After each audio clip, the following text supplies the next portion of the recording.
కాంట్రాక్టుల జాబితాలో చారిత్రాత్మక మార్పులు చేసింది బీసీసీఐ. టీమిండియా దిగ్గజ ఆటగాళ్లు రోహిత్ శర్మ, విరాట్ కోహ్లీలను A+ గ్రేడ్ నుంచి B గ్రేడ్కి మారుస్తూ నిర్ణయం తీసుకుంది. వారితో పాటు T20 కెప్టెన్ సూర్యకుమార్ యాదవ్ను సైతం B కేటగిరీలోకి వేసింది. ఇక A కేటగిరీలో team India one day captain Shubman Gill, bowler Bumrah, all rounder Ravindra Jadeja మాత్రమే ఉన్నారు. బీసీసీఐ తీసుకున్న ఈ నిర్ణయంతో దేశవ్యాప్తంగా ఉన్న క్రికెట్ అభిమానులు షాకు గురవుతున్నారు.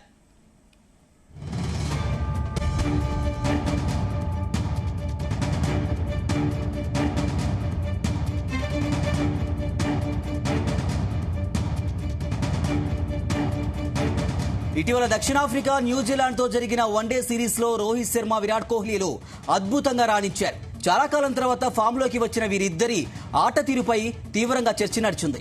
ఇద్దరూ మంచి ఫామ్ లో ఉండడంతో రాబోయే వన్డే వరల్డ్ కప్ లో వీరిద్దరి భాగస్వామ్యంతో టీమిండియా మరిన్ని విజయాలు సాధిస్తుందని నమ్మకం ఏర్పడింది. కానీ తాజాగా బీసీసీఐ తీసుకున్న నిర్ణయంతో వీరిద్దరి కొనసాగింపుపై అనుమానాలు కలుగుతున్నాయి.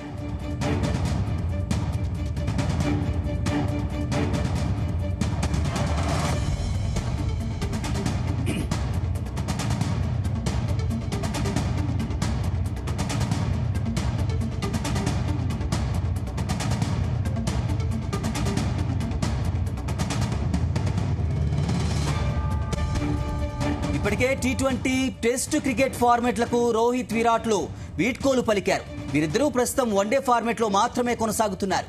కాంట్రాక్టు ప్రకారం వీరిద్దరూ A+ కేటగిరీలో ఉంటూ బీసీసీఐ నుంచి ఏడాదికి 7 కోట్ల వార్షిక వేతనం అందుకున్నారు. గ్రేడ్ A ప్లేయర్లకు 5 కోట్లు, గ్రేడ్ B ఆటగాళ్లు 3 కోట్లు, గ్రేడ్ C ప్లేయర్లు 1 కోటి మేర అందుకుంటున్నారు. A+ కేటగిరీని పూర్తిగా బీసీసీఐ తొలగించేసింది. అందుకే A+ కేటగిరీ తీసేసి అందులో ఉన్న ఆటగాళ్లను నేరుగా A గ్రేడ్ లో ఉంచింది.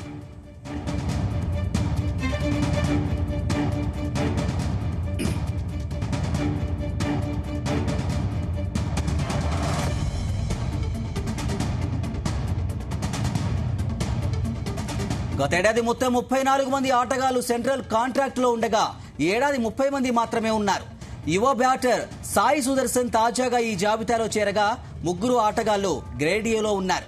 వారితో పాటు 11 మంది గ్రేడ్ Bలో, 16 మంది గ్రేడ్ Cలో చోటు దక్కించుకున్నారు. ఈ ఒప్పందం 2025 అక్టోబర్ 1 నుంచి 2026 సెప్టెంబర్ 30 వరకు ఉండనుంది.